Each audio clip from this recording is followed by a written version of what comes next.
All right. Well, I get to do the introduction as I ended the podcast last night with John Weeks. This is one of the only men under the age of 40 that I pay any attention to, that I put any amount of emphasis on the words that comes out of his mouth. This is Mr. Jay Burden, one of the youngsters in the movement, and you're doing great work, man. And I mean it. There's not a lot of guys out there that I listen to that don't have a lot of world experience, but you're out there, you're doing good work. Well, thanks, man. I really appreciate that. For sure, brother. So we were kind of like BSing behind the scenes about the stuff we want to talk about. Let's catch up on what's going on with the Iran war. What do you make about this back and forth that Trump is having between? It's almost like he's playing like this middle ground between Israel and Iran, and he can't get the two sides to agree. He wants to pacify Iran and end the war, but Israel is making it extremely difficult on him. Yeah, I mean, I think that that's a fair reading. I'm going to completely and wholeheartedly endorse something that John Podhoretz said, which is a rare occurrence. And he said today, we have lost the Iran war. Now, of course, there is them being neocons, no sense of self reflection of, hey guys, didn't you screech about how we had to get involved in this war? And now you get to present yourself as the analyst saying, no, I don't think it was a good idea. It's like, well, John, you and your boys, you're the reason, right? But fundamentally, when I say we lost the war, look, this doesn't look like losing World War II with nukes dropped in two of your cities or your whole country getting sort of socially engineered out of existence. It's not that, but it is a loss. We are unable to accomplish the goals, whatever those goals were. That was kind of a changeable definition. When we're unable to actually get it across the finish line. So we lost. And seemingly, Trump's primary concern now is opening the Strait of Hormuz. There's kind of a secondary concern about the Iranian nuclear program. To what degree that is a legitimate threat is open for debate.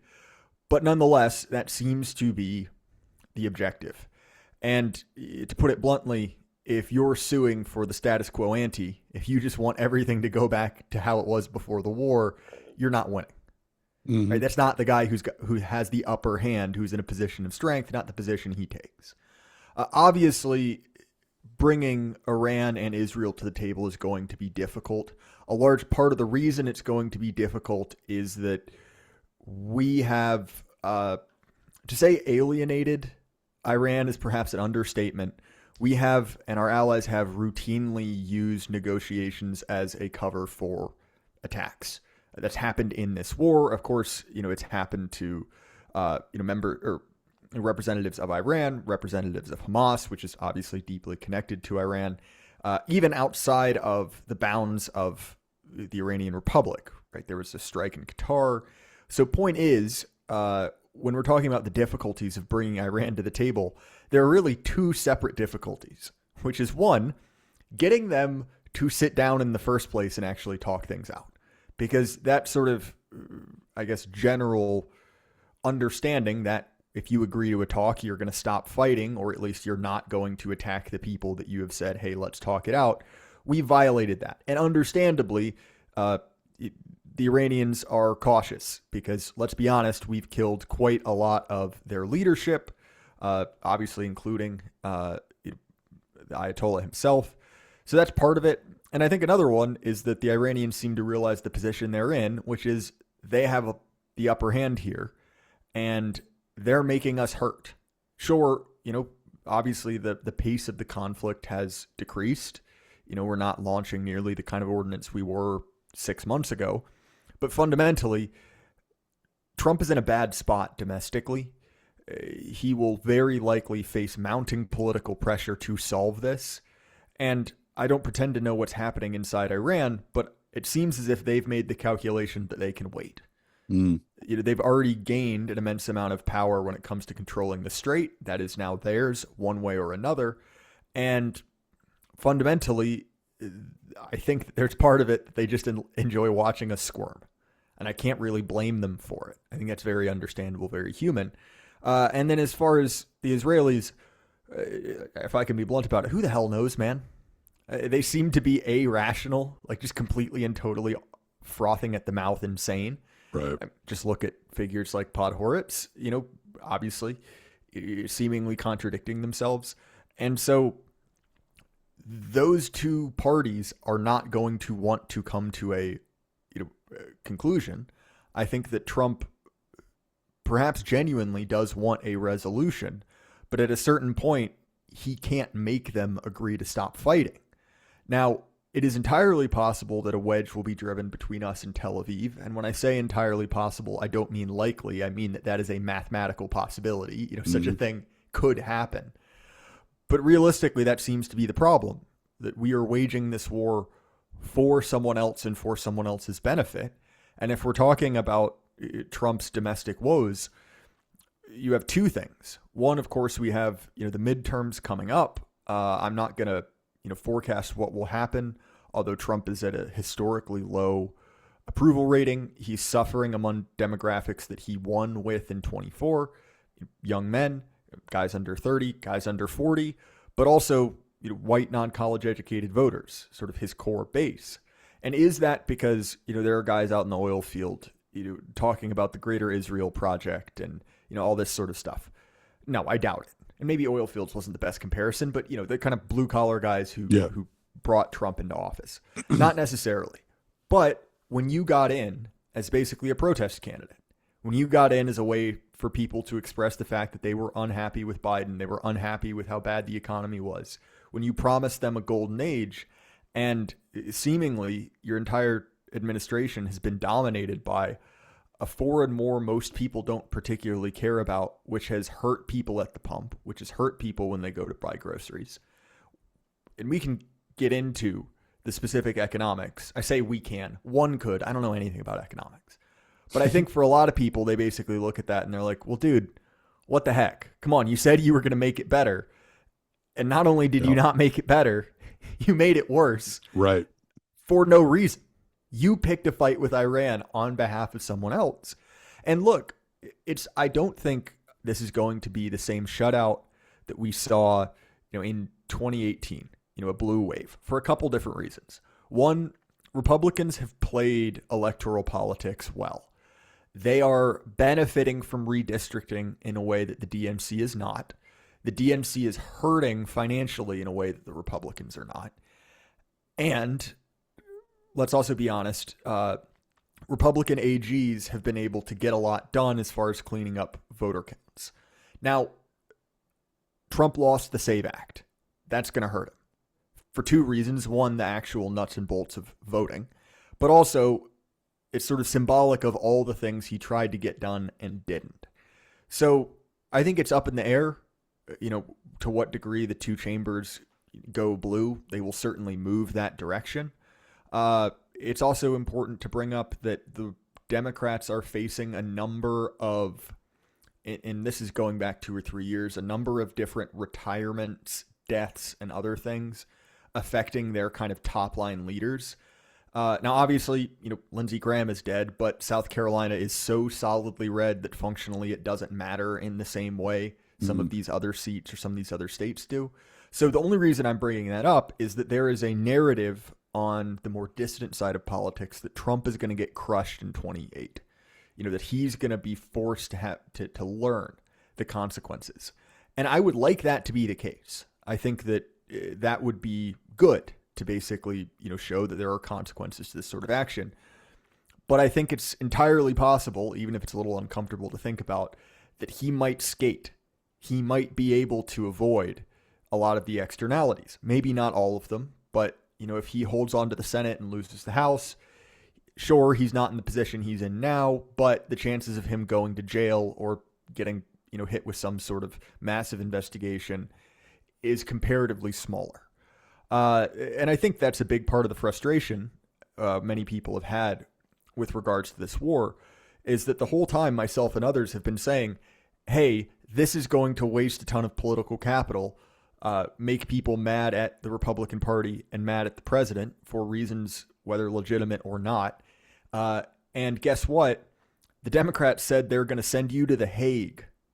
Now, okay, maybe they don't actually send, Pete Hegseth to The Hague and try him as a war criminal, but they've indicated at least that they're coming to get you. They did it last time, especially when, and I'm sure you've heard these same rumors, and when I say rumors, I can't prove them, but I'm hearing them from many different people who, have inside access and are not the sort of people to reflexively hate Donald Trump, that the level of corruption in his second administration is off the charts.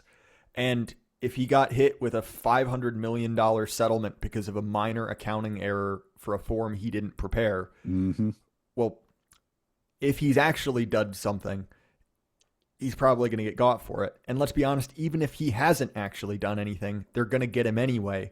So who cares? And this goes back to that kind of opening salvo about John Podhoretz, which is, I think, one of the major flaws, consistent flaws in the president's reasoning or in his political acumen, is his ability to pick allies. That's not a particularly hot take, especially as regards the first term.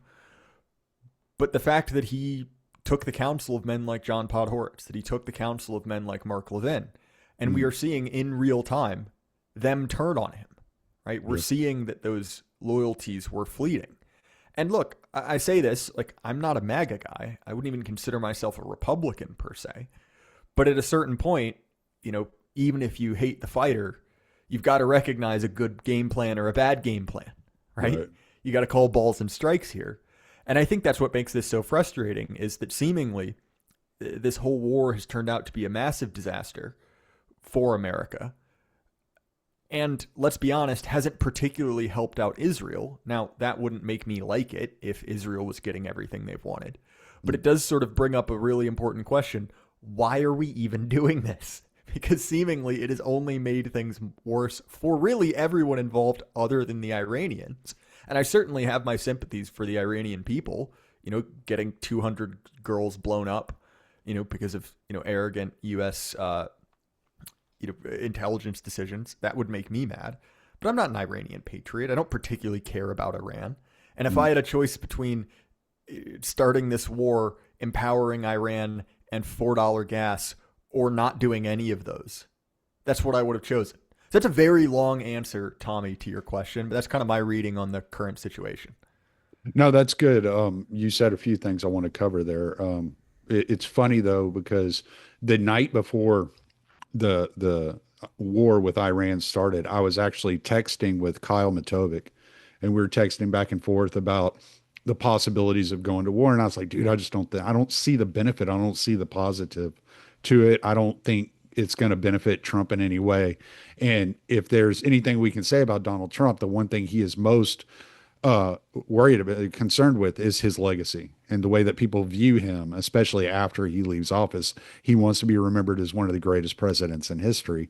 And I was like, it's just, there's nothing beneficial to him going into this war. It's going to be a total disaster if he does it. So I don't foresee him doing it, because he will be getting the council of generals that don't want anything to do with a war with Iran, and they understand how terrible this is going to end up. And the next morning, I woke up and I saw the news, and I just texted Kyle. I said, "Well, I was wrong," and just went to work. I had to go to work, and it wasn't. What was it? Within 2 weeks, so after Trump had come into office, I saw gas go down from it was like here in Southeast Texas, it was like I want to say it was right around 293, 294 a gallon when Trump came into office. Within a month, it was down under $2.25 a gallon. So I work about an hour and a half away from my house. So I'm putting fuel in my little truck every 2 days. I was putting in about $23 to $24 every 2 days to get back and forth to work. And today, where with fuel prices over $3.20 a gallon, I'm putting in over $45 every 2 days. And so it has significantly impacted the way that normal people are living. And I have noticed that working as in the blue collar fields with around these people, the working man and the people that typically don't pay attention to politics on any sort of level like you or I typically would, they are more readily speaking about Israel in a negative fashion today than I've ever heard in my life. Yeah, I Before, mean, it a would have been hundred unheard percent. of. It would have been unheard of a couple of years ago for somebody to bring up another country in regards to our foreign policy decisions. And now it's like right there, it's right on the tip of everybody's tongue. It's entered the ether and there is no undoing it. Yeah, and I mean the conservative, I wouldn't even say the conservative establishment because it runs through obviously the kind of Fox News crowd, but also a lot of the, MAGA Inc. people. Uh is to basically go full on frontal assault on any sort of criticism. So, for instance, you mentioned the episode I did with about Jeremy Boring and Rod Dreher, and I look okay. Obviously, I have strong feelings about Dreher on a personal as well as a political level. I'll set that aside. But what's interesting about that framing is effectively they characterize the concerns predominantly among young people, but if you look at the data on who is unhappy, it's not just Zoomers. So I wrote a piece for Chronicles a while back where I sort of broke down the data on this using specifically the Thomas Massie primary, right? And look, if you look at the top line data, Thomas Massie lost. Ed Galbraith will be running for the Republican Party. And it was 9 points, so pretty significant. But you've got to remember who votes in primaries. It's old people, to be honest. Mm-hmm. And if you broke down voting patterns by age, Thomas Massie won every demographic under 55 by double digits, some as many as 30%. And okay, yeah, Galrin got the 55 plus crowd, which was enough to take him over in the raw numbers. But that race, what is it on? Okay, sure. Is it on, Thomas Massie being kind of annoying sometimes and, calling out the sitting president? Was that going to require a response from the party? Was he going to get replaced? 100%, man. Like, regardless of your opinions, like if your boss is cheating on his wife and you walk in and yell that at the company picnic, you're going to get fired, regardless of if that's true or not, or if that needed to be made known. So again, I don't want anyone to read me as like a Massie partisan. Something like that was going to happen no matter what. But if you look at really what that race was about, functionally, it was about our relationship to Israel. Yeah. Look at how much money Ed Galrin got from the usual suspects. Look at what Massie was saying about the war. Look at what Massie was saying about the Epstein files, which, while they have faded into the background, are still very much alive in the public consciousness. Mm-hmm. And you look at that and you're like, okay, this isn't just guys under 30. This isn't just lunatics on the internet. This isn't just, groypers, a term that has sort of risen to prominence as kind of a slur for, anyone who isn't, a Donald Trump, Israel-loving sycophant. So the way that this issue, this dual issue of affordability in Israel, because let's be honest, they are linked, certainly in the public mind, but also why is everything so expensive? Well, the war in Iran is a big part of that. Not all, to be fair, but a major contributing feature of it. Also, of course, we have the kind of front end issue of hiring and firing, whether that's H-1Bs or just the unwillingness of corporate America to hire straight white guys. You have this immense amount of discontent, and I'm noticing the same thing you are.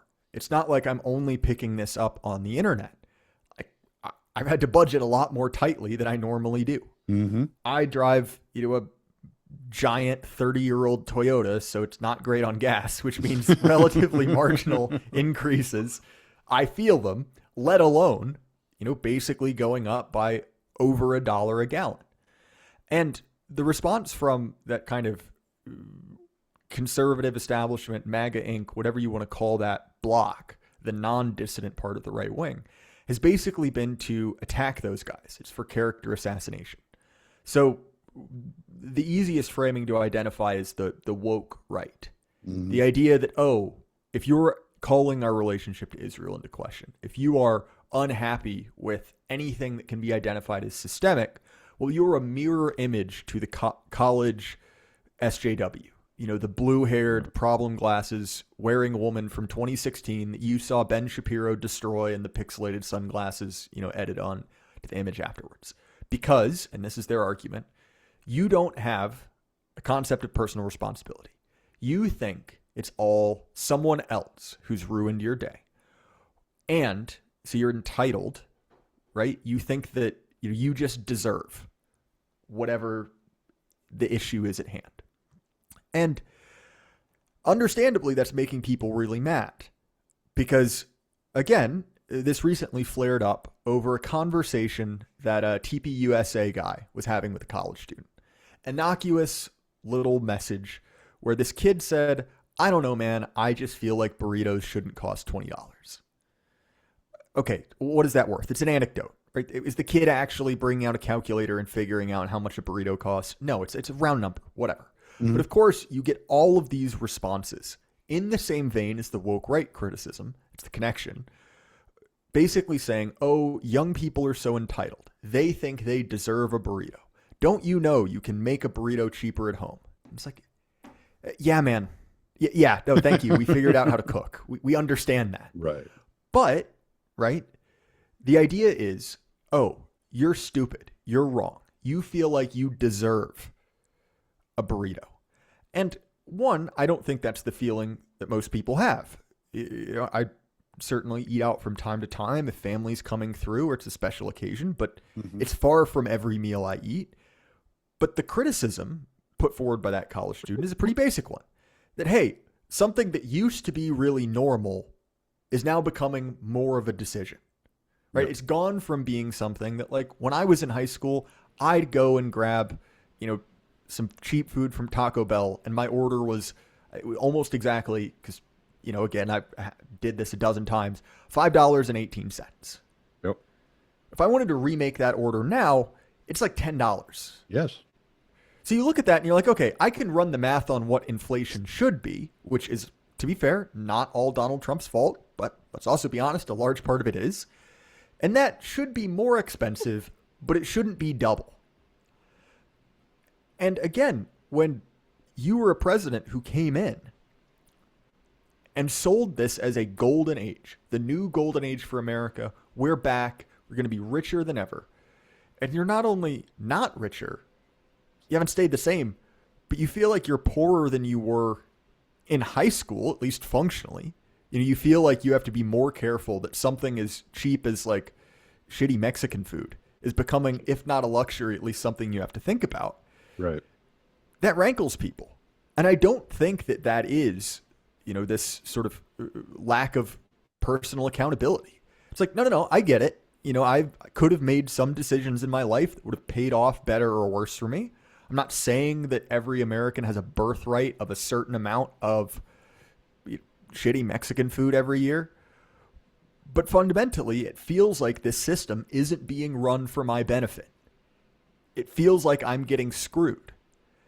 And if the response is basically, oh, you're a communist, it's like, well, one, no, I'm not. Shut up. And also, there are people in this country, like if we're talking about other, kind of news stories, the rise of the Democratic Socialists, the DSA, the kind of left-wing insurgency, they don't have good answers. Right? You and I both know socialism doesn't work, especially in the sense that these people are talking about it. Right. But if you have one block in politics that's saying, oh, you're worried about affordability, what are you, an idiot? What are you, a communist? And then another group saying, yeah, we'll fix it. Well, where are people going to go? And even if they decide, hey, yeah, I'm not going to vote for some, Pakistani Muslim with I'm not going to say something nasty about his wife, but a wife. Even if you're not that, you're like, I can't cross that aisle. Are you showing up to the polls? Are you going to pull the lever for a guy who promised you the moon and gave you $4 gas? Right. No. And that's entirely rational. And when you combine that with the very legitimate criticisms, the very legitimate questions people are asking about our relationship to Israel, based off of things such as, I don't know, the Secretary of State saying, we started this war because of Israel. Yeah. And you're painted as both a communist, someone who doesn't have agency, someone who's too stupid to figure out how grocery stores work, let alone an oven.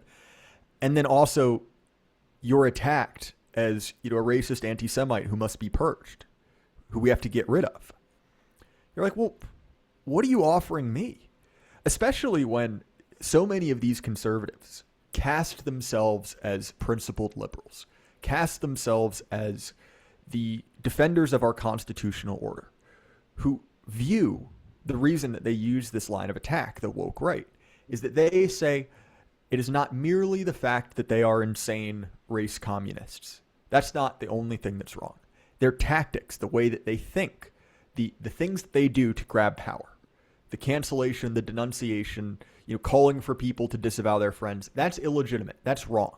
And if you're anything like that, you woke right, we have to throw you out. And then you turn around and you're like, wait a minute. You guys are doing the exact same things. You're calling on J.D. Vance. You're calling on all these people to be thrown out. And it's like, well, okay, apparently you have no principles. You have no ability to deliver on your promises. And seemingly you hate me and people like me more than almost anyone else. Yeah. More than you hate the communists, more than you hate the SJWs. And so, to be honest, man, it's a giant cluster, to be brutally honest about it. And, you and I are students of history and students of American political history. And if you've read any of the paleocons, if you've gone through the guys who got it right after the Cold War, who said, nope, we have to be a normal country again, right? The opposite side of the neoconservatives. There were the neocons and the paleocons. They fought it out, and we know who won. But you look at how they were canceled. You look at how they were smeared, and how we look at that argument. Who was right? It feels like we're sort of living through a similar thing, where these horrible monsters, these sort of butchers, these incompetent rubes, are trying to pull the same technique over again. They're trying to purge their own ranks. And I don't think it's going to work for any number of reasons. But yeah, that's sort of my read, I guess, on the affordability thing. It's incredibly disingenuous the way people are covering it, especially when you have the immense power of the Control F keyboard shortcut, and you can search these people's own writings for their comments on affordability 4 years ago. Yeah. So apparently then it was a massive crisis and a threat to the American way of life. Mm-hmm. But now it's completely off limits. And functionally, I think that we are watching a sort of split, an irreconcilable one within the kind of nominal right in America. And I don't think it had to happen. I think it was entirely possible for us to keep up that general feeling of, I guess that era of good feelings after the Trump win. But that required those major disagreements on foreign policy, on things like that, to be sidelined. Because let's be honest, if there wasn't a war raging in Iran, like, sure, you and I would still have our opinions on Israel, but would that matter in an electoral sense? Right. Probably not. It matters for me, but for, that guy who works with you, it's a background issue, functionally. Mm-hmm. But your opinion on Israel is a huge dividing line within, the right-wing bloc in America, as it is in the left. And because we've brought that to the bear, that crack has gone from being superficial to one that's completely and totally split that base. And I don't know if that is fixable in the short term, let alone the long term. Right. So sorry, Tommy, that's a massive rant from me. I'll give you a chance. You're fine, dude. You got plenty to say, and I'm here for it.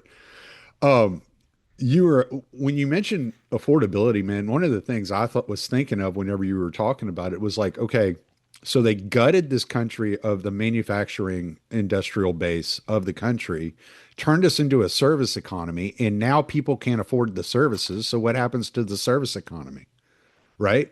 If there's no customer base that can be served by the service economy, then it's going to die too, right? And I was one of the things I've talked about several times because I've been driving truck for 23 years now, and damn, I'm almost 50, dude. This is crazy. Just a couple more years, and I'll be your grandpa. Um, and so in the 90s, like I think I looked it up, and it was in like 1995. The average income of a truck driver, adjusted for inflation, was $110,000 in today's money. Today, the average truck driver makes $43,000. So when you're debasing the currency, you're debasing the skill market, you're taking away the money from the skills from those that can actually make the country run. You're taking their income by 60%, might I add. So you've debased their skills, you've debased the currency, and now you're sitting there demonizing this coming generation that's coming into the workforce saying, wait a minute, we can't survive. We're expected to be worse off for the first time than the generation before us. For the first time in American history, the next generation's expected to be worse off than the prior generation. We're expected to not, to own nothing and be happy is basically what these people are saying, right? They're taking the Klaus Schwab model and saying you're going to own nothing and you're going to be happy. Eat the bugs, you know? And that was a meme for a reason because people could see the reality of this world, this life that was promised to them crumbling before their eyes. And I mean, I'm 46 years old. My wife and I have we're not wealthy by any stretch of the imagination. Don't tell her that because she's from a third world nation and she believes that we're rich. And her standard on that matter is we can eat whatever we want, whenever we want, and not have to worry about it. And that's, the perspectives are different when you come from a background like South Africa compared to, growing up in America in the 1990s. Well, but we don't go out to eat that often. You were saying you don't go out to eat that often. We don't go out to eat that often because we know if her and I go out to eat, and if we're going to go and spend the time and money to go out to eat, we're going to make sure that the food that we are purchasing is from a restaurant that can actually make the food better than we can make it at home. If we could do it better at home, what's purpose in going out to eat it? So we're automatically lifting our standards a little bit. Well, that's our check comes out to be $100 between the two of us.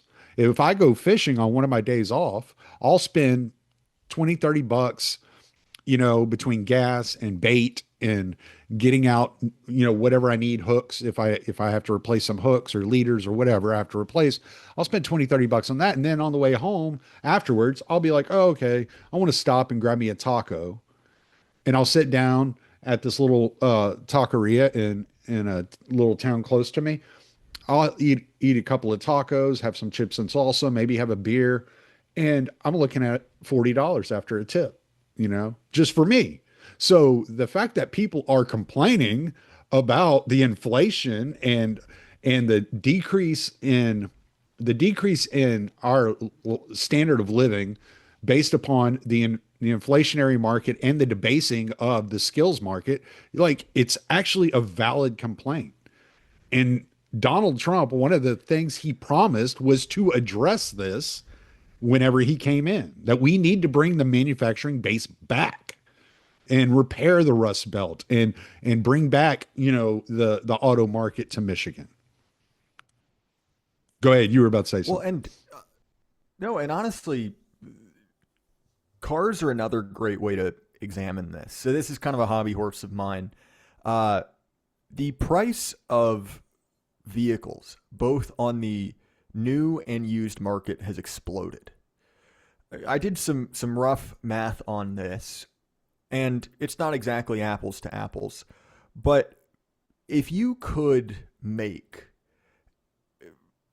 basically if you could take a I think I used a 1985 Ford F-150 adjusted for inflation. Hmm. That'd be like $23,000. Okay, fair enough. It's a base model truck. The base model F-150 now is about double that.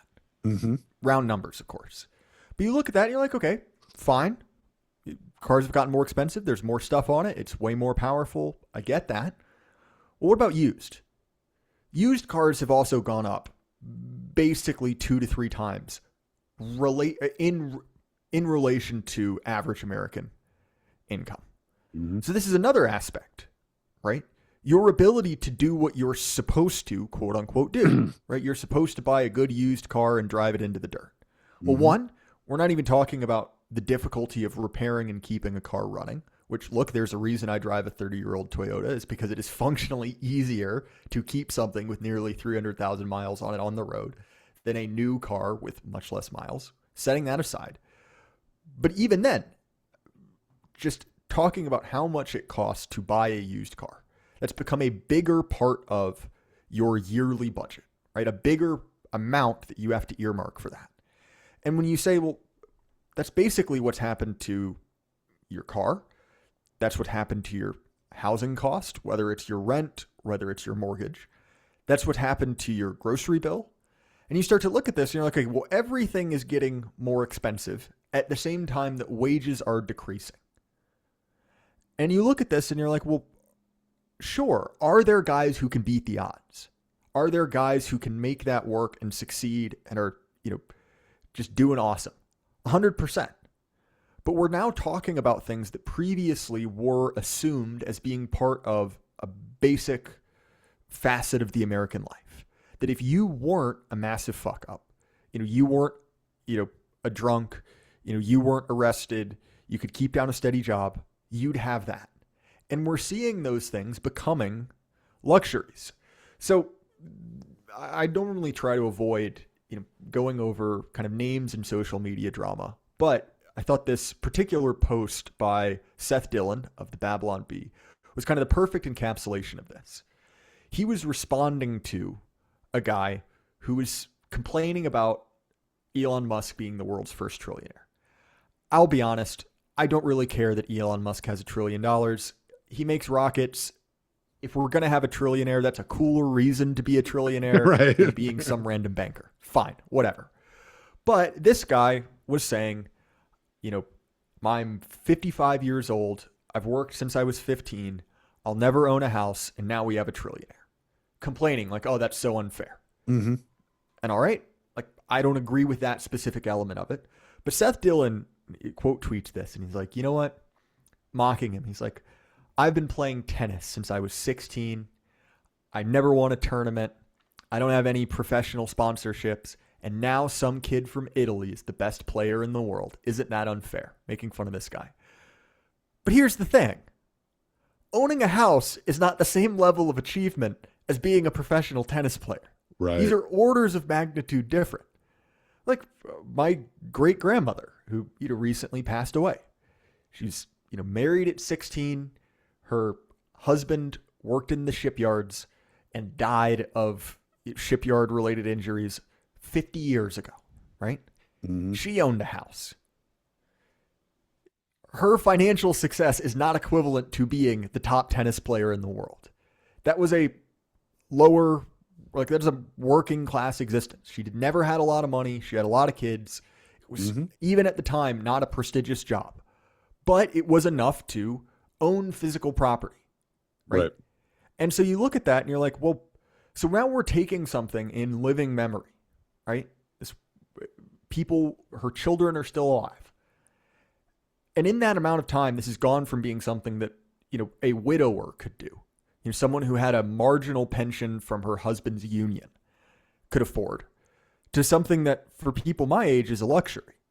Like, look, the only reason I'm able to afford a house is because I'm renting out half of it. Mm-hmm. No way I'd be able to buy it. And there were some, advantages to that, right? Like, again, that is, that took a lot of doing. And you look at that, and if the messaging is sit down, shut up, and stop complaining, that's really tough. And look, I'm not a I'm not the kind of guy who believes the highest end of society or the highest end of human life is material satisfaction. Like if you and I were experiencing the same increases of cost of living for a different reason. Like for instance, you know what? If we were bringing manufacturing back, if that burrito was made by a guy supporting his family on it and it cost $20, you know what? Fair enough then, right? Okay, maybe I don't eat out as much, but when I do, at least it's going to a guy who can support his kids. Right. That would be worth it, right? You'd understand you were getting something for it and maybe you didn't have as much stuff, but at least society was healthier. No. The quality of even these cheap services has gone massively down. Mm-hmm. There's so much anecdotal evidence on this. Like, for instance, I don't know if anyone listening to this ever rented a car, like on a Hertz, in the last 4 or 5 years. It's impossible, even when you've done everything, right? The caliber of people working there is horrible. The quality of service is horrible. And so you're looking at this and you're like, well, why is this happening? Why is everything so expensive? And yeah, 100%. A lot of it has to do with COVID inflation. But functionally, a lot of it was a relatively recent choice when it comes to the Iran war. And also, if we're talking about entitlements, let's be honest, the fact that effectively we are groaning under the weight of boomer luxury communism. A phrase that I stole. It's the name of a great article in the American Mind. I referenced it enough. Pete finally decided to do a reading. So for anyone who's illiterate at home, I guess I was going to say you should Google boomer luxury communism on Pete Quinones, but if you're illiterate, you probably can't spell that. Point is, Pete Quinones did a reading of it. Even if you don't want to read it, he goes through it. And the amount, Tommy, that you and I are paying for things like Social Security, that we're paying for Medicaid, at a time where, look, like I'm getting crushed by medical bills for routine, normal things, right? Again, the kind of like ancillary things that happen, not even like someone's sick, just the things, you need to do in the course of your life. And you're looking at it and you're like, well, wait a minute. I'm not saying that I'm entitled to free healthcare, but we have free healthcare, but only for some people. We have communism. And so people like you and I are basically stuck in the worst of both worlds. It's the free market for us when we're paying. And then, communism when we're stuck on the worst ends of both systems. Yeah. Sorry, I could have said that more elegantly, but you see. Yeah, no, but it's the free market for the poorest and communism for the wealthiest. Yeah. And that's heavily generational, right? So this discourse on the boomers that has been wrapped up into this whole conversation about agency. It's like, oh, you idiot. You're just blaming the Jews. You're just blaming the boomers. And it's like, well, I don't know, man. I'm never going to get Social Security. When I talk to people who are, they joke about the fact that I'm paying and I'm never going to get it. That doesn't feel like I am making up this excuse to be mad at people my grandparents' age. When we're fighting a war on behalf of another country, it doesn't feel like I just got really, really mad at people who were like that one day for no reason. Right. And to be said, again, these are the people themselves talking about agency and responsibility. And so it's like, for my friends, anything. For my enemies, personal responsibility. And I'm sorry if I don't necessarily buy the fact that you're a principled conservative. Well, you also have to look at the fact that, like, in your age bracket, I mean, you're still, eligible for a draft. And if they keep going to war for other nations that and engaging in these adventures overseas that do nothing for us as a nation, the amount of recruitment is going to drop sufficiently. How many people are going to voluntarily go to war for another nation, right? And if you drive down the numbers of the military, eventually you will have to bring a draft back. You will not have a choice if you want to continue to expand the empire overseas. Yeah. And I mean, I think that when we look at this, the neocons like to play fast and loose with the American empire versus the American nation. They speak about them as if they are the same thing. And so they will talk about, we need to, for the sake of America, bomb the Iranians, or, we should have stayed in Afghanistan. But functionally, we're in a zero-sum game between the American nation and the American empire. Mm-hmm. Whenever one is winning, the other is losing. And these people will say, like, oh, are you not patriotic? Do you not care about your country? And the answer is no. I care way more than you do. But I view the nation as being, I don't know, a home for Americans, right? That is its primary usage, to be a place for people like you and me, because, well, we don't have anywhere else. And these wars, to be honest, don't really have any benefit for me. And I honestly do think, and this is probably, unpopular, but if the economy were rip-roaring, if everything was going great, I don't think most people would care at all about fighting in Iran. Mm-hmm. In that hypothetical, people aren't ideological in that way. But when, as we've said, when people are suffering, when people are being forced to make uncomfortable sort of prioritizations, when they're being forced to tighten their belts. Oh, and also we're fighting a war that clearly doesn't do anything for you. It brings that to the fore. And so, you mentioned the fact that more and more people were talking about Israel, that more and more people were, questioning that relationship. One of the things you see coming from, again, this kind of bought and paid for conservative class is they're trying to paint the current conversation about Israel as being kind of synonymous to the campus politics of 10 years ago. And they're like, oh, look at how silly we think the, SJWs were. That's exactly how you're going to feel. And one, those people didn't go away.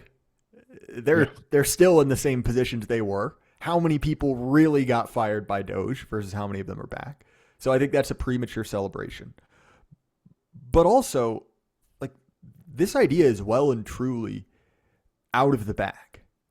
Like, the idea that we're ever going to go back to, the mid 2000s or the 90s when any sort of conversation about this was relegated to the true fringes, something that you could not talk about.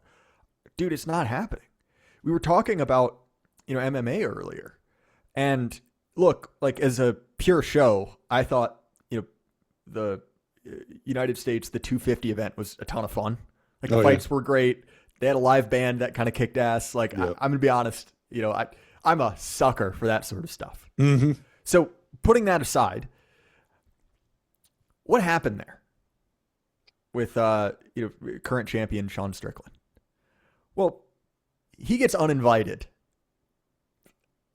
for allegedly no reason, but functionally because he'd been calling President Trump a pedophile and saying not crazy stuff, saying very funny stuff about our dearest ally. He's a wild man. Well, what does he do? Oh, 100%. He's an interesting synthesis of being a really boring fighter to watch in the ring and a ton of fun out of the ring. Mm-hmm. But you know what? He beat Khamzat, so you know what? As far as I'm concerned, he's basically a saint for delivering us from that. But point is, right? He goes to this event, a sitting champion, an American champion who's been disinvited, and he's in the crowd outside. And sure, this is a crowd of people who are, to be fair, interested in the UFC, but they're thronging around him while he's, again, talking about stuff like this. When I hang out with my buddies, to watch sports or to drink beers or whatever, guys who are not political, and I've said this before on air, so forgive me if there are people in the audience rolling their eyes about this, but like, if someone doesn't pay their tab, or if someone's like, hey, spot me, they become Rabbi blah blah Steen, whatever their name is. Mm-hmm. Right? And sure, that isn't super cerebral.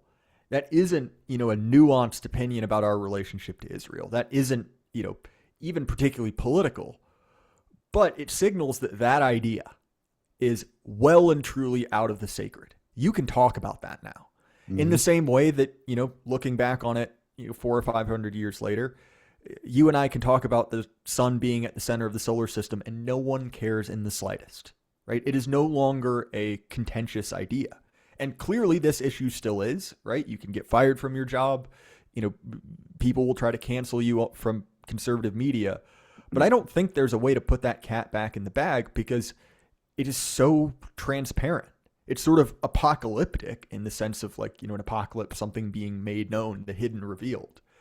And I don't know how we go back to, you know, Indies conservatives. Don't know how we go back to, you know, Mike Pence, even if the people want it to happen, just because of that generational divide, because of the fact that people will simply not brook it. And I don't think that means we're going to have, a 1776 revolution. But fundamentally, like, our regime requires a certain amount of legitimacy to it. People have to buy in. People have to believe that the government is legitimate to some degree for it to work. Mm-hmm. And while we're talking about the hiring and firing part, I mentioned that earlier. One of the biggest contributing problems is basically that people my age have not been allowed to index with the system. It's just simply, if not impossible, very difficult. Mm. So, the number of guys I know who have, I'll just say jobs with benefits, right? Whatever that is a minority. And okay, you know what? Like, all my friends, middle class kids who went to college, so you'd assume it would be higher than population, but even then, a minority. Mm-hmm. The amount of guys I know who have basically been unable to get steady, gainful employment, who are, have technical degrees and they're waiting tables in their mid 20s, who are knocking on the door of 30, still working, gig work. Mm-hmm. And again, another thing which does not lead to people being particularly happy with the order that is.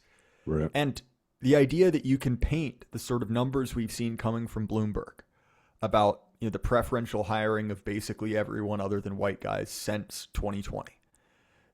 The sort of lived experience, if I can use that leftist framing of, going to college, of applying to college, when you're like, wait a minute, you said there was an objective standard. I met that standard. I didn't get in. Mm-hmm. But wait a minute, that kid did?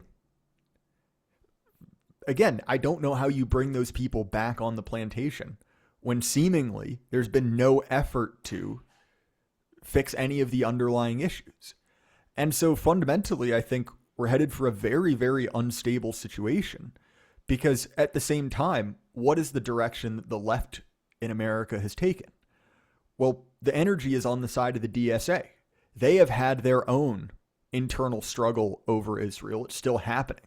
Mm. But functionally, what is socialism in America? Is it Marxist? I mean, technically, right, if you want to get really autistic about it. But basically, it's ethnic redistribution. Mm-hmm. Like Mamdani, he said this. Basically, I'm going to take money from white people and give it to brown people. And, if I were brown, I'd probably vote for that. Like, yeah, it makes sense. It's a good deal, right, at the very least. And so, assuming that, this Republican Party falters, all of those trends, all of those forces, facing, young radical white men, well, they're only going to ramp up. And the conservative establishment has seemingly no concern whatsoever with reaching those guys, with bringing them into the fold. And so I don't know where that energy goes. Genuinely, I don't know where that energy goes. When I look at what we're doing today, it makes me remember when I first met my wife, and she was telling me how things in South Africa ran. And this was what, 2012 when we first met.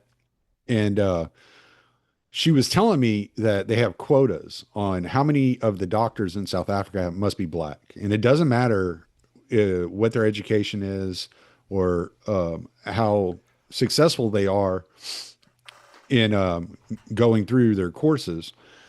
They just have to be black. And that if you don't have insurance in South Africa and you're mitigated to go to one of the state doctors, that your likelihood of getting good treatment is very low, because they don't look at the merit of the doctorate. They're looking at the skin color and the amount of the race that is involved.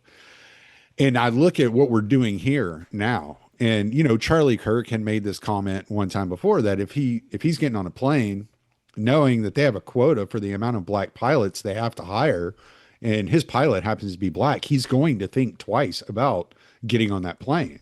wondering if his pilot is actually qualified or didn't just get hired for the color of his skin. Now, people threw that, made a big deal out of that and tried to make him sound racist, but he was actually making a good point that merit does still matter and that merit has to matter, especially whenever it's a life and death situation, right? You can see what's going on in the trucking industry over the last few years. My buddy, Gord McGill, a really close friend of mine, has done a really good job of covering these issues about the immigration population coming in, not understanding the laws of the United States and causing all sorts of accidents. There was that famous case in Florida with the guy who was making a U-turn in the middle of the highway and took out a minivan, a family in a minivan, right? And it was all captured on camera, and he didn't even react to it. He was just kind of like, "Oh, okay." Whatever. And you see these videos everywhere with these guys who are going down driving the wrong way on the wrong side of the highway in an 18 wheeler, terrifying people, damn near killing people. And you get this all the time. It seems like it's like at least once a month, there's a massive story that comes out about this. And, and so we have to understand that when we're talking about meritocracy and we're talking about actually understanding the language, actually understanding the laws, actually understanding how America operates, we're doing it for a reason. We're talking about the safety of the next generation, the safety of the families out there, whether they're flying or going to the doctor or being on the road. And we have to be able to talk about that. When you bring up Mamdani, all I ever think about is the ANC. That's all I can see whenever I see Mamdani. It's just he's the ANC. I would love a chance to talk to like William Petzer or somebody like that about the politics of South Africa and their opinions on Mamdani because he spent a lot of his childhood in South Africa. His dad, I believe, was a professor at in Pretoria or Joburg at the university.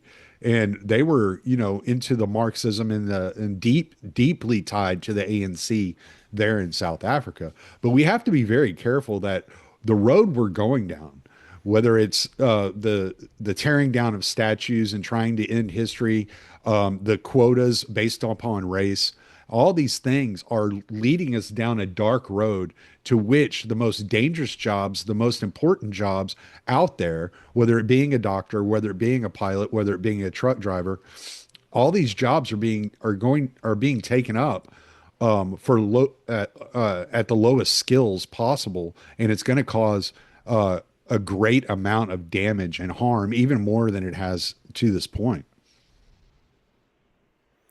Yeah, well, and I think that, and this is not to tease this, but I'm gonna be speaking to Brett Weinstein soon, and I will say I like Brett a lot. I disagree with him on a number of different things, but I think he's an honest man, which is more than you can Brett, say for a lot of Brett, other people. he was the professor. Yeah, that His green guy. brother's the Yeah, from way back. mathematician, right? Yeah, yeah.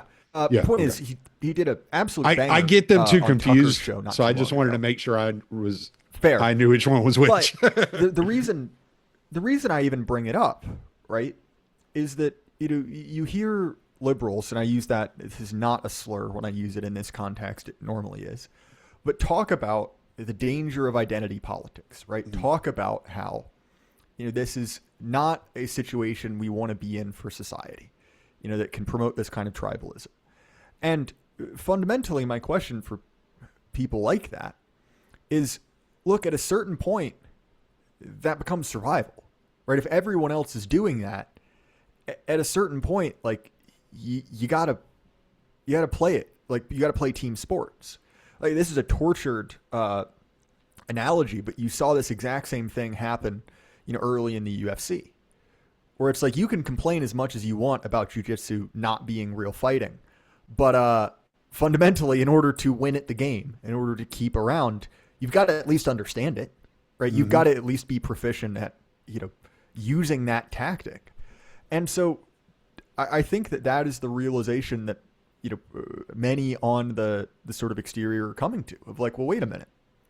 When I was in school, I was taught that treating race as anything other than sort of a happenstance of genetics, right? You look one way or the other, was illegitimate. That was off limits. You couldn't do that. And myself and many others have had the slow realization that, well, that system of values was only ever applied to you. You were only the only person who was actually playing the game neutrally. Everyone else was playing for keeps. And so at a certain point, whether you think that's a moral way to think or not, people are going to come to the conclusion of, well, if everyone else is doing it, I might as well. Mm-hmm. That's the only way to survive.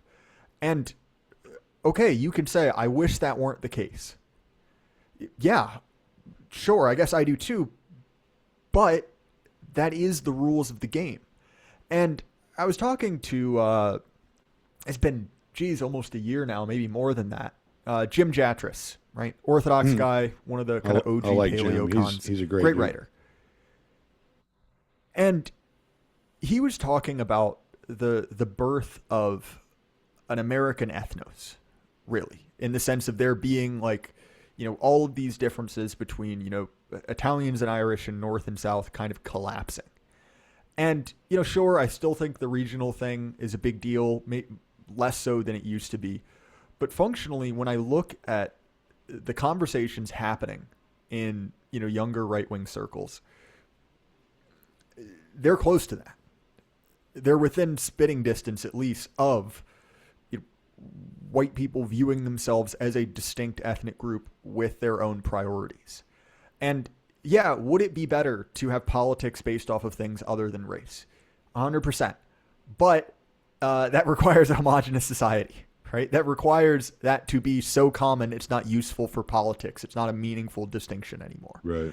And when you talk about, the rise of this sort of ANC-esque force, I think that could well provoke that, right? Of very explicit kind of anti-white policies. We've already seen a lot of it, which, let's be honest, has made these sort of conversations more palatable. I mean, Charlie Kirk is a great example.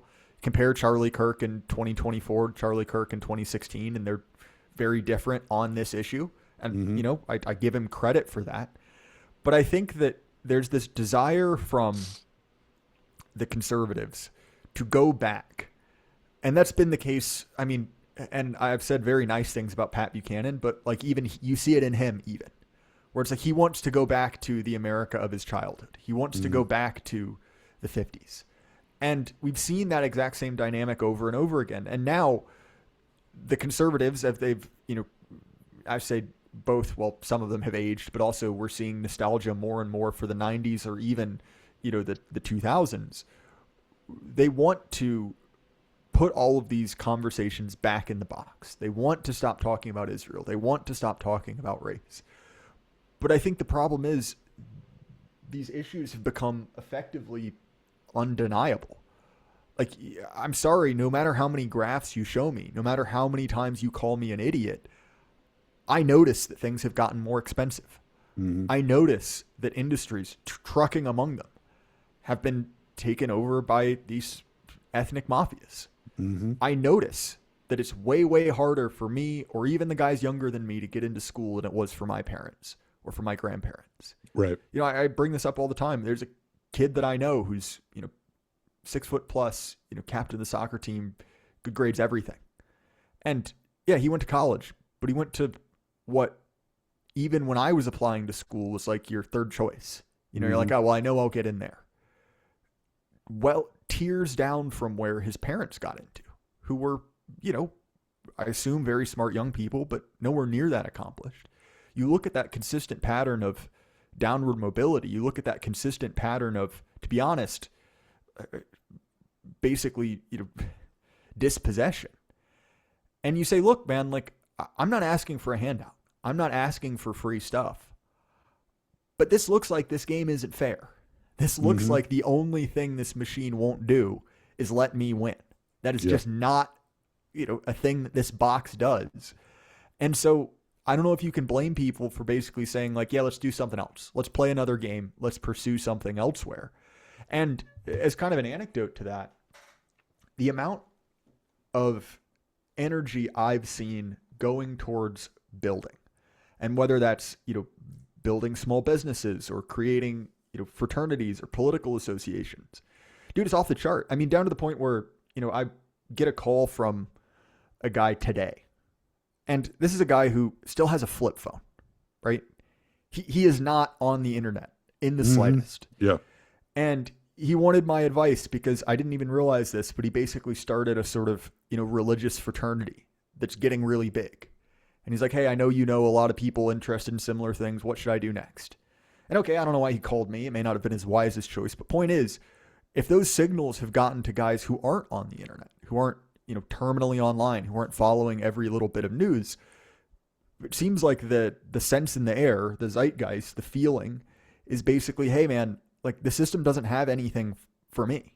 Like I'm not going to get anything out of this. I need to make something on my own, which is, maybe a very slight silver lining to the clouds we've been talking about this whole episode. Well, I told my wife, I mean, just on that point in general, I told my wife when we do move back to South Africa, because we eventually plan on moving to South Africa to Cape Town, and when we do, I said I'm getting rid of my phone. I'm not going to have a phone. And she goes, well, what happens if you get lost or if there's an emergency? And I was like, I don't know. What did we do in the 90s? Like, it's like, and you mentioning that that Pat Buchanan, he looks at the 50s. Well, I was having this conversation with my spiritual father earlier today about because he's a 90s kid like I'm a 90s kid. We're both grew up in the 90s. I reference everything based upon that era. Like to me, that was like the golden era. That's what I know of America as.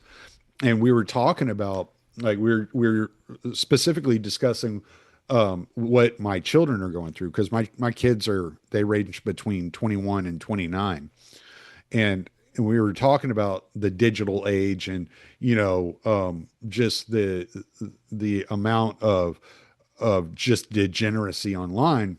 And I was like, I don't know when I missed it. Was it when I was sleeping in the cab of in my cab for 12, 13 years driving over the road and I just wasn't paying attention to what was going on in culture that I missed all this stuff happening? And now I wake up and it's like every like one out of every four chicks under the age of 25 is on OnlyFans and, showing off her butthole and all that. And I'm just like, what is this? What happened?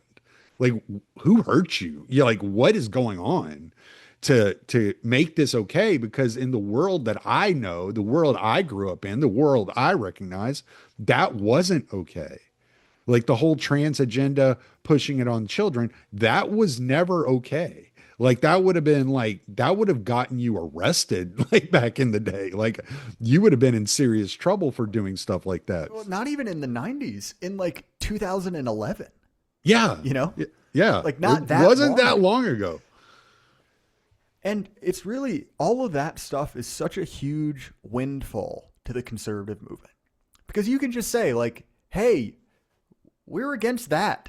And seemingly a lot of people are like, yeah, fair point, actually. I think I am also against that. Right. But when you couple that with, the foreign wars, when you couple that with we're also going to take away your ability to own anything for technically different reasons, or we're going to continue, pumping the country full of H-1Bs. It's like, well, where do you go? And look, I know there are people who are going to be saying like, oh yeah, this is the conclusion I came to decades ago. And fair enough. But actually, what I think is interesting about Trump 2.0 is, in my mind, it was probably the best test for actually fixing the system within the system. Because like if you and I, and shall we say, 2023, sat down with a pen and paper and said, all right, let's go about this project of fixing this, assuming we have a lot of resources, what would you do? Well, you probably would have said, yeah, I think we need to really get a bunch of smart people together, form some kind of organization that's designed to run around the government and smash all the stuff that needs to be smashed, right? Cut it down to the studs. We'll cut. Okay. We're going to need, a flurry of executive orders on all these issues, whether it's birthright citizenship or whatever. And what did we see? Well, one, it didn't seem like it was that big of a priority, even for the guy who was in charge of it. Well, we saw Doge get completely and totally reabsorbed, right? How many of those cuts actually were lasting versus how many of them were for 90 days? And then, we go back to same old, same old. How much does the judiciary just ban the possibility of ever fixing anything ever? And you look at this and you're like, okay, well, that seemingly was the perfect storm. All of the factors aligned, controlled all three, parts of government, had everything. And it didn't work. So, well, does that just mean it's impossible to fix this within the system? And seemingly, yes, seemingly that is the case. And that's not a comfortable thing. Like, it would be nice if the issues facing America, and this is the point from many of these same kind of, conservatives that I mentioned earlier, they think, yep, we can still fix it given the tools built into the system. That the founding fathers were divinely inspired and created this awesome mechanism of, self-reform. Now, I have perhaps a different theological view of what happened there. I imagine you do as well, Tommy. But okay, let's take that at face value. Well, we did it. All of the things aligned. You can't blame all the stuff we blamed the first time around Trump went into office. And did it fix literally anything? No. It seemingly just made it worse. Yeah. And so, again, I don't think that looking at that, of calling that pattern out for what it is a lack of agency on my part. I don't think that I'm not enough of a self-starter. I just haven't pulled myself up by my bootstraps hard enough, or I'm looking to blame everything on the nebulous they. Right. Like, to me, these are a series of very straight lines of this happened, then this happened. This isn't the protocols of the elders of Zion. Right. I'm not mad that, boomers ruined every aspect in my life. I just look at my, social security taxes. I just look at, right, the largesse of the government. There's a saint in the Orthodox tradition that he said, acquire the heart of peace and save thousands around you. And so this is something I've been really looking at whenever I'm going through these books with John Weeks and we're talking. And even when he was interviewing me last night and we were chatting, one of the things I said to him, and I was like, look, I don't have the power to change the institutions. I disagree with like 90% of what the government does. I disagree with all the wars. I don't have the power to change these things. It doesn't mean I'm not going to talk about them and say, hey, look at this and draw some attention to it. But my ultimate priority is to change me, because that's the one thing I do have power over. And it's to move myself into a better spiritual place, closer to God, and to be an example for those around me. My kids, I have 5 children. I have a granddaughter. I have a wife. I have parents. I can make a direct impact in this world, in this circle of people that I engage with on a regular basis.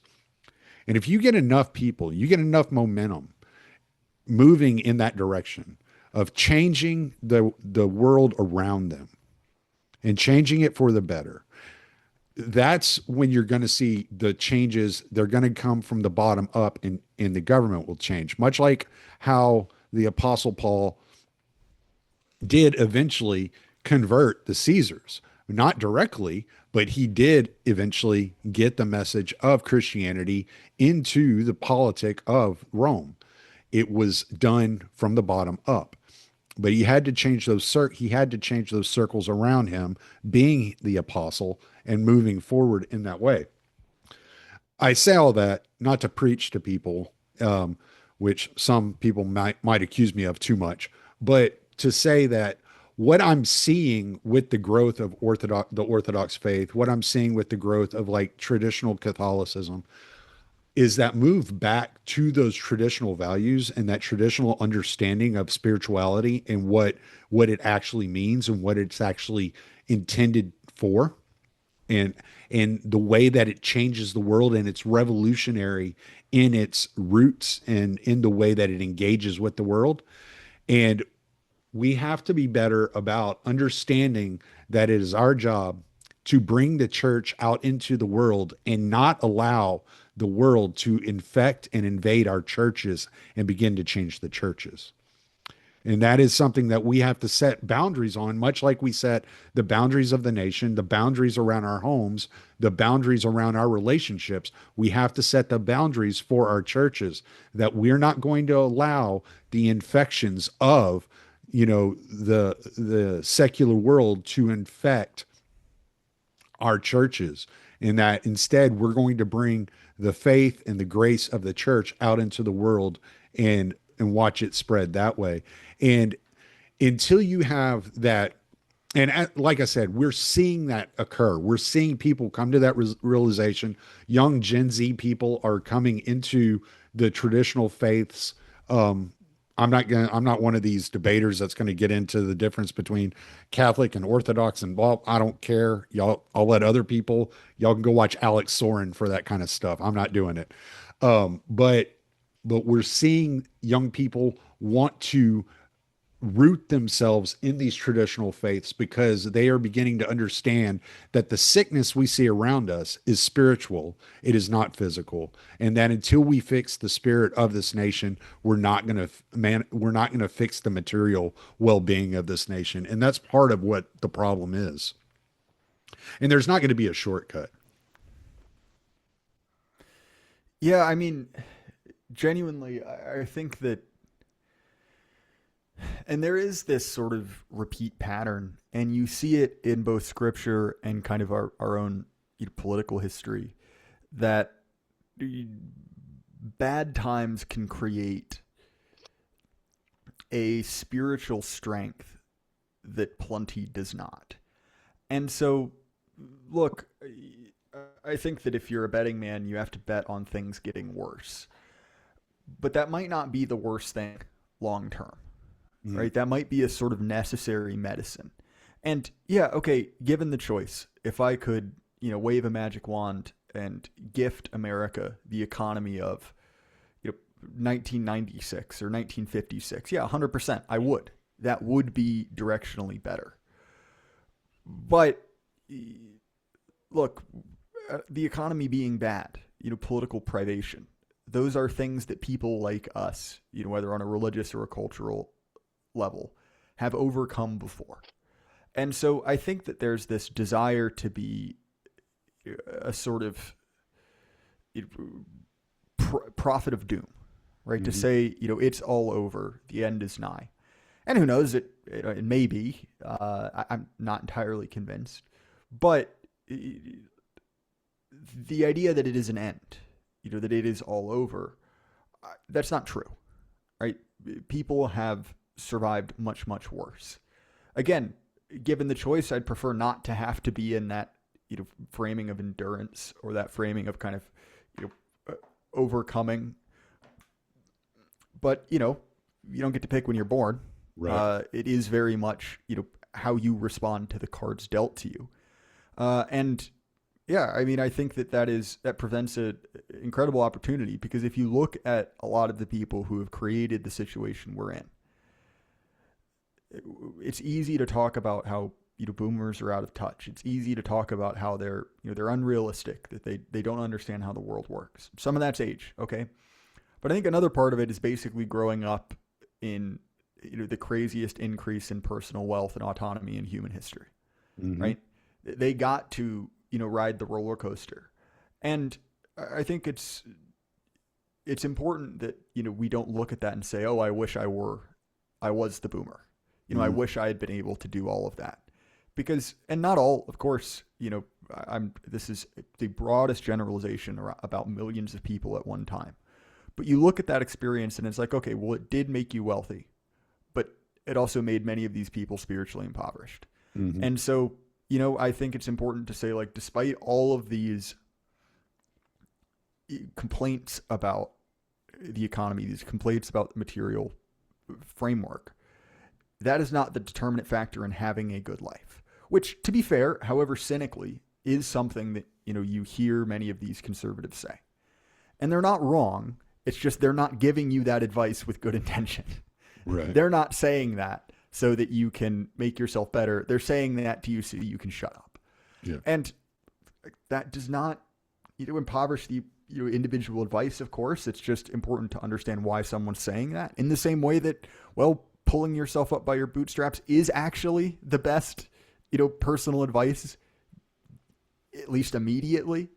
It's just, I think that for many people, it's hard to hear it because it is so often wrapped in that sort of, to be honest, contempt or hatred that we identified earlier. Right. And so, yeah, man, I think that we're generally in alignment on that point. Well, they've made it. They've created a situation to where it's you have very few pathways nowadays, right? So it wasn't that long ago. I mean, 50 years ago, my grandfather was the sole income of the house. They owned their own home. They had land, not a lot, but like 5 acres. Two working vehicles, raising three children, right? And this was just in the 70s. It wasn't that long ago. And they've devastated the economy to such a degree that that just seems like an impossibility or a rarity at this point, in that there are so few pathways to get to that point, right? I mean, he worked in the plants down in Sulphur, Louisiana, PPG. He worked there for, I don't know, 30, 40 years, retired, you know, from there. And it's just some of those that economic availability, those types of positions, those types of jobs are not available. I actually encouraged my kids not to go to college. I wouldn't do it. And I have one son, he's going to trade school and he's working as an electrician's apprentice. He wants to be an electrician. Good. There's not going to be any shortage of work for him. I got another son that's doing concrete work around the state of Texas, making decent money, in his 20s. He travels a lot. He's not in one place for a long time, but he's single. He's young. He can afford to do it. And he sticks with it. He'll become a supervisor, before he's 30 and making good money and carrying out contracts for the state of Texas. There's nothing wrong with that. You need these positions, you need these jobs, and there are ways that you can carve out a path for yourself, but it is not the traditional way that people want to tell you this is, you must go to college, you must do this, study the humanities, whatever. Like, yeah, you're just going to end up working at Subway. And you're wondering, you're like, oh, I'm $120,000 in debt. I have a master's degree in feminist like basket weaving or whatever, and I'm working at Subway for $14 an hour.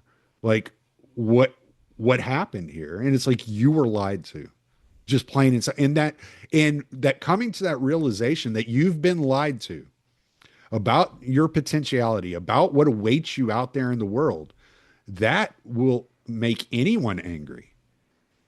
And so I'm not even saying they don't have the right to be angry. Like, as far as I'm concerned, like, yes, you do have the right to be angry, but you have to learn to focus that energy in the right directions. Because if you don't, it's just going to be as unproductive as the results you've had to this point.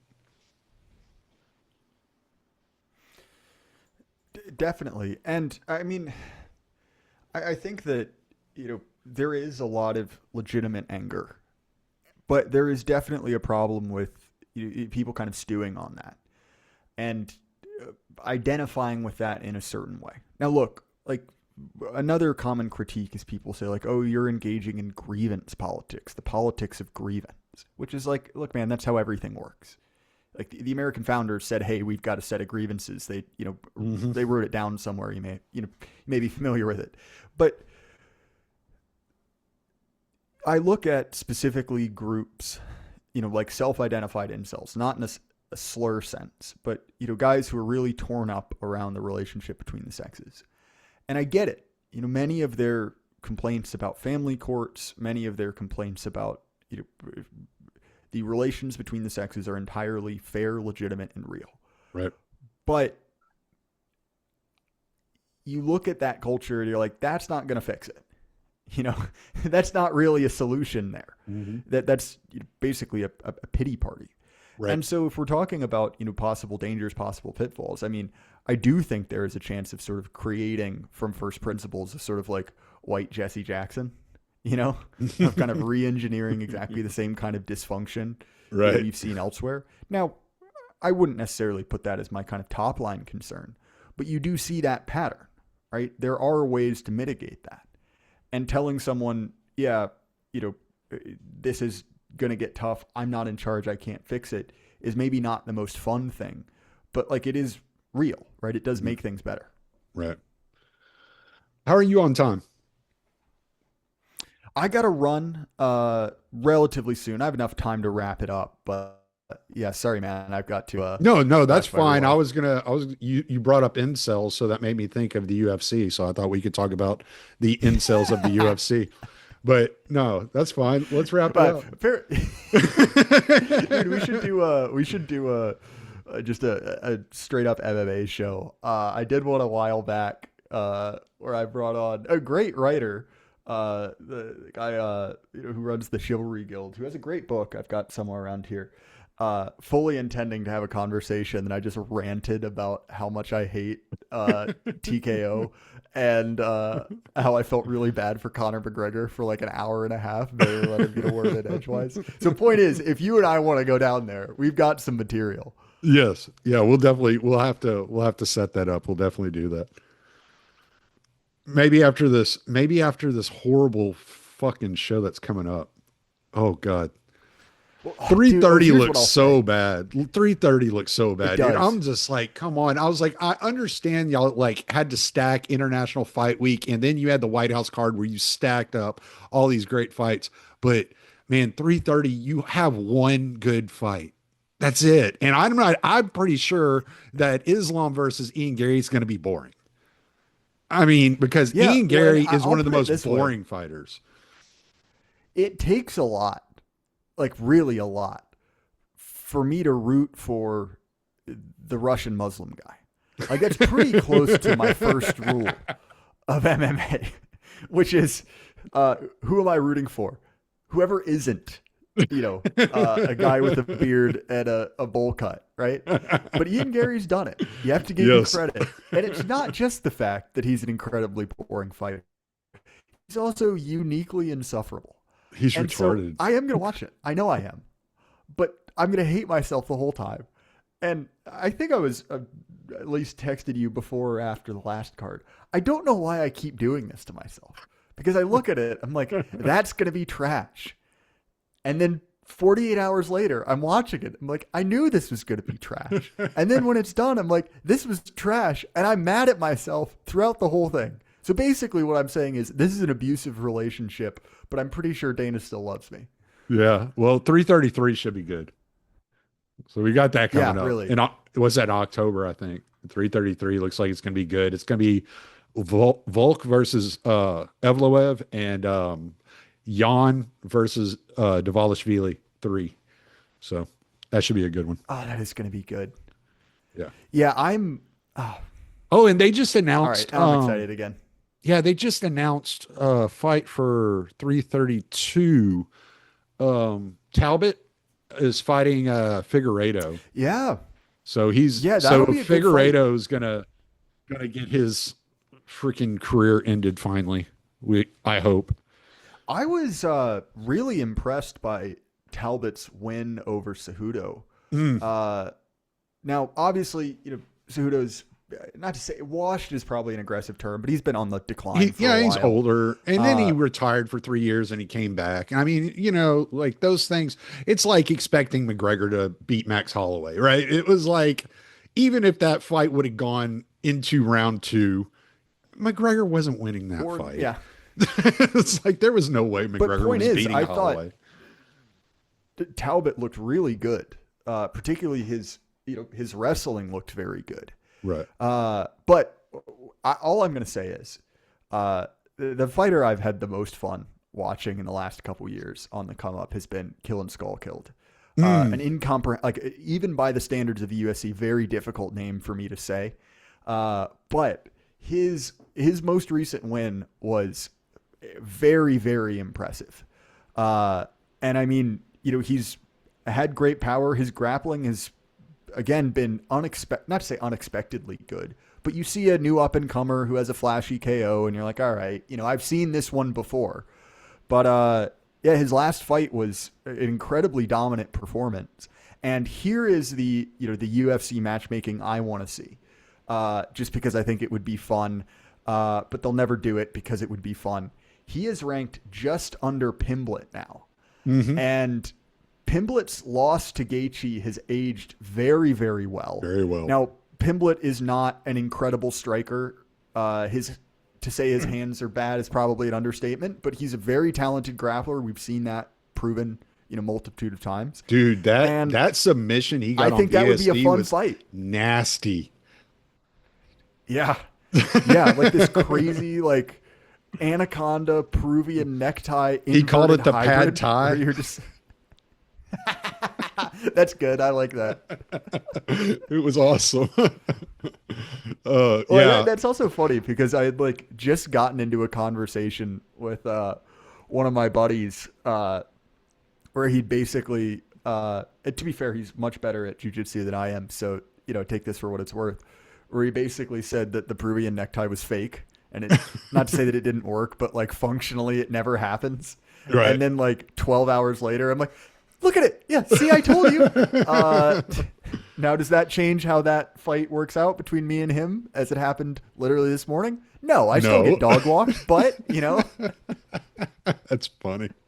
I want to, what I was thinking of? I was thinking the other day when I was driving after Sal killed one, and I was like, I want to see, number one, Australia was a prison island, and I want to know who Sal was.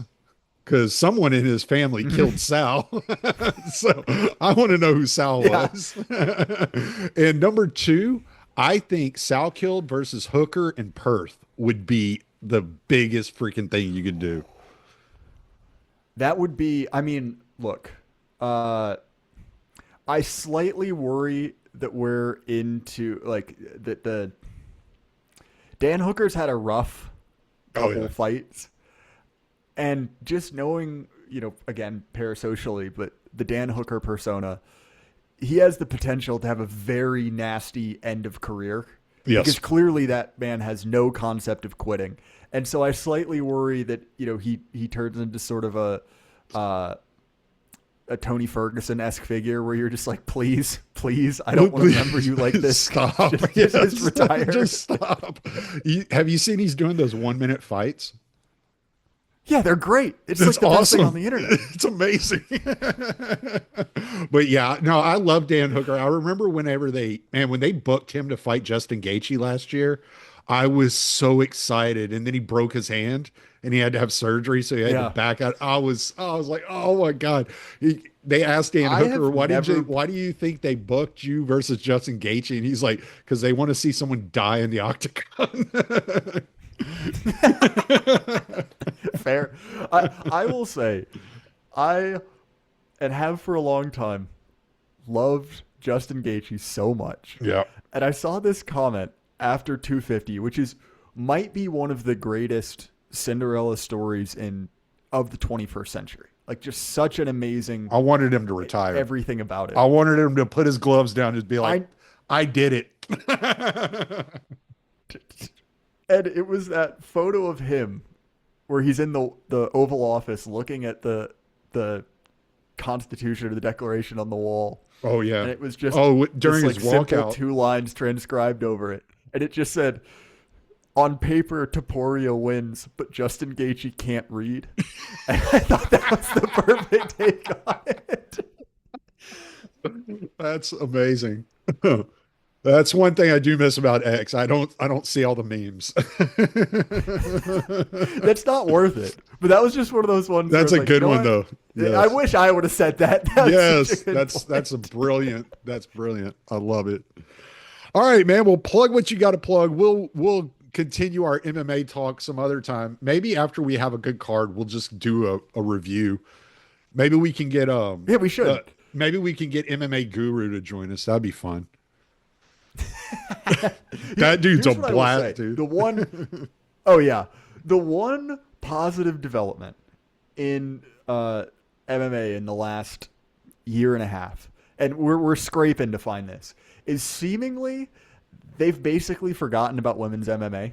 Like Oh if you God. look at the frequency of it, it has dropped off a Mhm. roof, and I'm not complaining I'm not either. at all.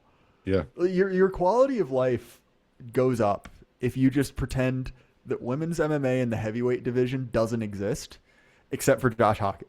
And if you just make that decision, the Josh Hawkins quality is goes hilarious. dramatically up. I kind of hate him and love him in equal parts. Like I The do. first time I It's saw him so on, obviously put on. speaking of which, the Contender Series starts tonight. So, Oh, you are but more dedicated than I am. yeah. I will find someone will send me a clip if anything is worth watching on Well, the Dana White Contender Series. The first time I saw Hawkett was on the Contender Series last year, and I was like, "What does this guy think he's like Macho Man? Like, what the hell is happening here?" And then, Apparently. but what is the one he does where it's the Hispanic, the Cholo? Oh my God, that is so funny. And when he was intentionally bombing his stand-up routine in front of the press, I was dying. But yeah, I he will is a say funny that dude. his fight with Curtis Blades, it's not quite as good as that classic. Was it Dan Severn Yoshihiro? I cannot remember the name of the Japanese guy who's fighting with, where they just grab each other by the scruff of the Oh, neck. We just had the 25th anniversary of it, wasn't but that that was Don about as Fry? close to that fight as anything of it. Yeah, it was Don Fry and Don some Fry. Japanese dude. Yeah, I can't But remember the Japanese guy's name, but yeah. but that Hockett Blades fight was about as close to That was awesome that fight. much concentrated violence, Yes. where it's just like two big old dudes doing exactly the same two punches into each other's faces for an uninterrupted 15 minutes. And you're like, you know what? I realize this isn't the intellectual take, but this rocks. Yes. Like this is awesome. It was a great fight. That was so much fun. And those fights are fun, man. They just throw technique out the window and just start beating the hell out of each other. I love it. I love watching like the Yeah. real like technical guys. They're fun to watch too, but when people just throw technique out of the window and it turns into a brawl, I started watching MMA in 1994. So that's what Oh, I wow. started watching Tank Abbott, right? Like that was when I started watching, Yeah. So I love that shit. It's a bar brawl. I love it. But Yeah. yeah, It's great TV. Well, dude, Tommy, thank you so much for having me. This was a blast, man. And yeah, I'm absolutely, looking man. forward to getting that MMA show on the books. Yeah, we'll definitely do that. We'll have to figure out time to do that. That would be a lot of fun. Plug away, plug where people can find you, Oh, what yeah, you're yeah, yeah. doing. Jay Burden Show. I do interviews. I do solo stuff. You can find that anywhere you listen to podcasts on YouTube. I write for Chronicles Magazine every once in a while. If you want to read it, you can read me there. And yeah, I think that's everything. All right, brother. Well, I will stop this recording.